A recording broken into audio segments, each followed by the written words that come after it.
Animateur vedette de l'émission N'oubliez pas les paroles ou encore Taratata, Nagui anime aussi son émission de radio sur France Inter et est producteur de plusieurs émissions et fictions. Véritable bourreau de travail, l'époux de Mélanie Page fait l'objet de vives critiques concernant ses méthodes. Pourtant devenu l'une des personnalités préférées des Français, il semblerait que l'ambiance en plateau ne soit pas la même que devant le public. Télérama a souhaité interroger un panel de collaborateurs de l'animateur afin d'en dresser un portrait détaillé. Parmi les 40 personnes interrogées sous couvert d'anonymat, certains sont cachés sur ce qu'il se passe. Si on voit Nagui rire et chanter en access sur France 2, ce n'est pas la même chose lorsque les caméras s'éteignent. Selon l'un des interlocuteurs de Télérama, il a le bras très long. Il peut vous fermer des portes partout. Patron craint et négociateur redouté, l'un des anciens dirigeants de France Télévisions précise, vous n'imaginez pas les bras de fer que Nagui engage derrière les sourires. C'est un personnage assez terrifiant.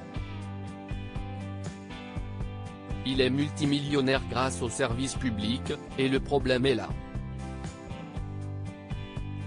Pourtant très reconnaissante envers ses collaborateurs, une autre personne interrogée explique que lorsqu'il a retrouvé des contrats, il réembauchait les personnes licenciées.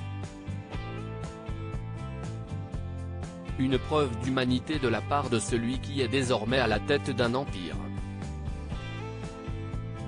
Supérieur à Mélanie Page, Didier Deschamps. Découvrez qui sont les proches de Nagui quand il t'a dans le nez, tu n'existes plus. Nagui prône une méthode de travail drastique. Concentré, pointilleux et perfectionniste, il aime avoir la main sur tout ce qu'il fait et ne laisse rien au hasard. Si Michel Simès congratule sa vigilance pour chaque détail, l'humoriste Florence Menendez s'est voulue lanceuse d'alerte. La jeune femme a dénoncé avoir été victime de harcèlement de la part d'une très proche collaboratrice de travail. Après ce témoignage, plusieurs personnes ont pris la parole et certains l'ont décrit comme étant raide, tranchant, perfectionniste jusqu'au délire et dans le rapport de force permanent. D'autres expliquent que l'animateur fait régulièrement des blagues jugées vulgaires ou dévalorisantes. Un témoin raconte, quand il t'a dans le nez, tu n'existes plus. Il peut être charmant, puis un jour, pour un détail, il t'insulte. C'est troublant, on passe par tous les états. Il se considère comme supérieur. Des propos auxquels Nagui n'a pas réagi. Article écrit en collaboration avec 6 médias.